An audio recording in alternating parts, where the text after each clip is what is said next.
what's up guys? My name is Jess Blake and welcome to my first YouTube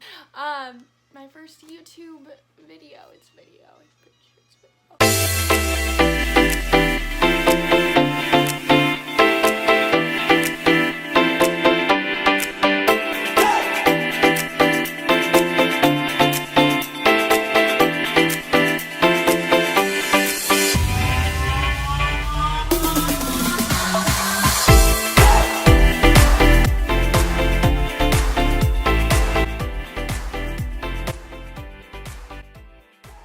So what I did was I went on my hair page and I asked my clients and people what hair remedies they have and if they want to know if it works. And now I'm going to answer the question everybody's asking. Is your hair remedy you're doing at home working? Are actual results going to come out of it? Or could it be damaging your hair even more? So let's get started. So first thing I want to point out before I get to like the actual ingredients and things like that is a lot of people I saw on YouTube community and the TikTok community on how they claim that your hair can grow 2 to 4 inches in a month, in a week, whatever it says. I'll point out the first obvious there, and this might burst a few people's bubbles, but your hair actually can't grow more than a ½ inch a month. Or should I say, on average, your hair grows ½ inch a month. All of those are already right there. That's a myth. There's nothing out there. There's no science proven that one thing is going to make your hair, one ingredient's going to make your hair grow drastically in a month and things like that. It's just not possible. Doesn't mean there's ways to promote hair growth, to stimulate the scalp, for cell turnover, and to really get it going, but one ingredient to actually make your hair grow that much does not exist yet. Maybe one day it will, but not right now. Now that's out of the way, myth 1. Oh, I already said it's a myth. Number 1, coconut oil. So one thing that a lot of people don't know about coconut oil is the molecular structure of coconut oil is actually too thick to penetrate the hair follicle and go in and do the moisturizing that it claims to do, and as well as make your hair grow when it's on the scalp. So coconut oil is a no. It actually traps moisture into the hair, leaving no moisture able to get in and no moisture to get out, and over time your hair is actually going to break off, which is the opposite result of what it claims, and there's no science proven that it's going to make your hair grow. Boom. Number 2, aloe vera. So I actually, not gonna lie, I actually had to do a little more research on this one. We all know that aloe vera is the #1 healing agent, and I honestly don't see anything wrong with aloe vera. It seems like it's strong enough to strip the hair of any toxic oils and dirts and stuff like that, but also still gentle enough to give your hair a nice cleanse. Since I think aloe vera is actually a pretty good option for you, I think there's nothing wrong. I think it's a great natural way to cleanse the scalp and the hair. Aloe vera also has vitamin A, C, and E in it, which is really good for promoting hair growth. It's going to stimulate blood flow, which stimulates the scalp, which promotes new hair growth. So with good hair growth starts at the ends and at the scalp, and it all needs to come in uniform. 3 is the good old egg mask. There is no evidence proven that egg will make your hair grow drastically. The one thing I do see about eggs, it is full of fatty acids and proteins, and just haven't quite been able to grasp and figure out those proteins are going to grab onto the proteins of the hair follicle and actually make it more healthy. Some researchers do claim that it will help with dry or damaged hair to really moisturize it, but there is no science proven that it is going to make the hair growth grow more, anything like that. So with the egg mask, I am going to say it is a myth for making your hair grow a lot, but if you are really looking for something with more proteins and fatty acids to really moisturize the hair, I say go for it, try it. It might stink, it might be gross, but I do also think that there are other ways to get those proteins and that moisture you're trying to get from eggs. Number 4 is castor oil. Castor oil has been a really popular one, especially now in the TikTok community, especially in the YouTube community, and everybody's raving about castor oil right now. This one got asked a lot on my hair page, and so I am really excited to go over this one. I personally don't see anything wrong with castor oil. Castor oil is loaded with vitamin E, fatty acids, and mineral, which is the common ingredients for ultra hydrating hair conditioners and hair masks. So it's also good for treating irritated scalp, excess oil, or dandruff. Thanks for it being anti-inflammatory, it will lock in moisture and maintain moisture. All about castor oil. I do think it is an affordable treatment for people at home while they're stuck on quarantine. It's no science proven that it is actually going to make your hair grow 2 to 4 inches a week or whatever they claim, but there aren't any studies right now either, so who knows. When it goes with, I know a lot of people use them on their lashes and eyebrows too. It kind of goes the same thing. There is no science proven that it is going to make your lashes or brows grow anymore, but it can be a good conditioning treatment if that's something you're into. I don't know, judging here.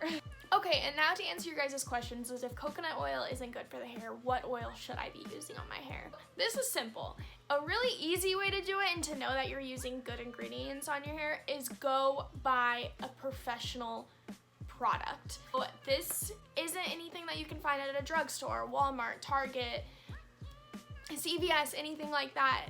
Well, we don't have CVS as an organ, so I don't know if I'm assuming it does. Okay, anyways.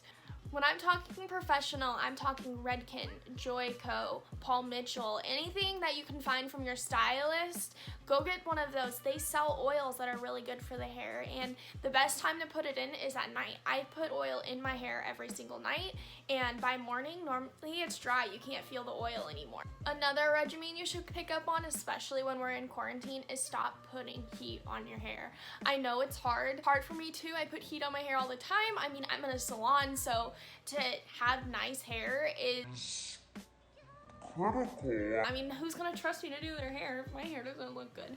But as you can tell, I didn't put heat on my hair today, and we're in quarantine. We're not seeing anybody, so let your hair grow. Let it breathe a little bit. Don't dry it out. Always stop brushing your hair while it's wet. Right when you get out of the shower, let it breathe a little bit. Just don't touch it.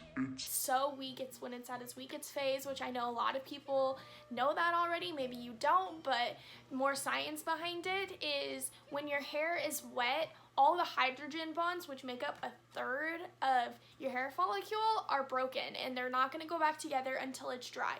So if you break, that's 1/3 of your hair strength gone. So just leave your hair, maybe use like the wide tooth combs, things like that, but just like leave it alone. Don't go to bed with your hair wet. You'll be breaking on it more. Don't put it up in a big towel where it can break off more. Just like, don't be rough with it. It is your baby. It's always your baby, but mostly your baby when it is wet. The thing is, if you have to use heat, use a good heat protectant. Invest in a good heat protectant. There are a lot of heat protectants out there at drugstores that aren't necessarily good for your hair. It's putting more oils in your hair, and then once you put heat on it, then it's just frying it. So maybe stay away from those. Go buy professional products. I mean, if you're gonna get your hair done, you might as well spend that extra $100 knowing that your products are going to work for you and it's going to keep long-lasting results of whatever you got done. Another thing is invest in a good leave-in conditioner. I fully believe in leave-in conditioner. I put leave-in conditioner in my hair at least once a day. A lot of people think that it is a conditioning replacement. It's not a conditioning replacement. You should still condition your hair in the shower, but once you're out, put it in your hair. Maybe when your hair is dry, put like a little bit goes a long way, and then brush it out, let it sit, and it definitely will help with long-lasting results.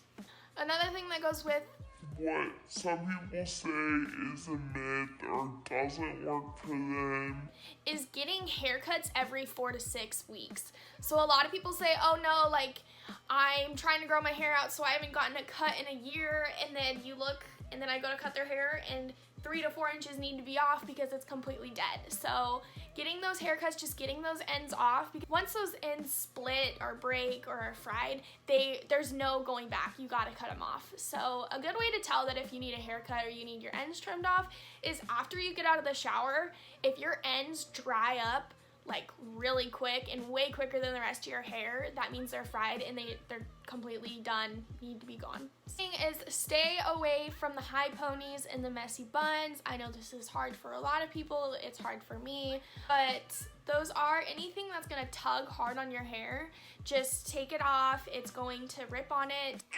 Let your hair flow, just let it, try not to put it behind your ears too. I'm really bad about that, but it can break at the ears. Any kind of tugging, pulling, anything like that is just not good for your hair. The thing you could be doing for your hair is put it in a hair mask once a week. So Go to Ulta, ask your stylist for one, ask a stylist what's a good one, and just put it in there, leave it in for an hour. just put it in there, leave it in for an hour or however long the manufacturer's recommendations are, and let your hair get a really good condition. So having your hair really conditioned, if you haven't been able to tell by this video, is mostly important to growing your hair out and keeping it long. Invest in some satin pillowcases. So a lot of people don't think that this makes that big of a difference or wonder how much of a difference it makes. It actually does make a big difference, because cotton and wool and things like that can really tug on your hair while you're sleeping, especially if you're a toddler like I am.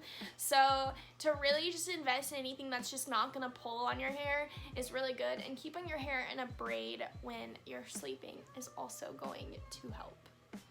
Thank you guys for watching my very first YouTube video. I'm sorry if it was a little more boring. I kind of just sat here and didn't do much, but I also really hope that it was really informative. Just like and subscribe if you want to see more. I can post anything. If you have any suggestions of what you want to see, if you want to pick my brain at something, maybe questions you've had about your hair or your skin or nails, anything, growth, go ahead and leave it in the comments below and I will get to it. Hopefully I can start posting once a week. I'm gonna start there and see how it goes. I am trying to graduate right now, but with COVID it's kind of hard to get my hours in. Yeah, so we will see you hopefully next week. Bye. Whoa.